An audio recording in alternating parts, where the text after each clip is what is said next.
Morning, John and Jay here, Paved in Stone. Just on to our next job now, so just thought we'd do a quick little video, show you what we're doing. We're working with sandstone here. People quite often ask when it comes to laying, how do I know which one goes where? Well, experience is the short answer to that. Personally, I like to try and use the 3 times table. A lot of these project packs you tend to find they're going to come in around about the same sizes. Those sizes, for instance, we've got a square here, this is 600 by 600.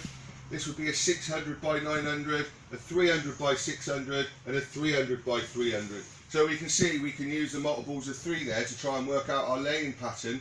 We just keep building all the time and we're trying to break those joints all the time as well. Now they're not quite 600 by 300, there's nominals there, but I just round it up to try and make it easy. If you're not that experienced, you can find online and with various providers of paving packs, you can get a laying pattern supplied. Now for me it's a little bit too uniformed in the pattern. I prefer each one to just be different, and actually I find it easier after all these years just to work on that 3 times table. But there's a couple of important things that we need to think about. The first one is we need to avoid any cross joints. So a cross joint would be where the joint comes right the way through here. Perhaps I laid 2 little squares there instead and we're going to end up with a cross joint. That's a big no-no for a professional landscaper. We don't want to see that. We also don't want to see our lines going too long. So this long joint you can see coming through here, that's about as long as I want to go. Next slab that goes in is going to have to be big enough that it will break that joint. So on to laying the slab. Again, it's a bit like chess. We're thinking a few moves ahead all the time. We don't want to get caught out and find out we can't make a slab fit, or we end up with a horrible cross joint or a really, really long joint. Just simple things to keep your eye on. Think 2 or 3 moves ahead and you should come out on the right side of it.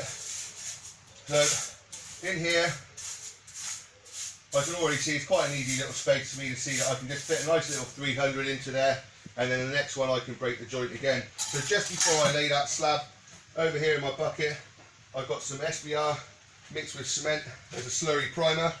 2 reasons why I put it on the back of these sandstone. One, it increases the bond onto my bed, so I know these slabs aren't going to go anywhere, even though they're calibrated. Some of you might argue that's overkill. I think that's an insurance policy. The other reason why we're going to put them on the back, especially with a natural stone, it just helps cut down a lot of negative weathering effects that can happen over the next few months from a new install.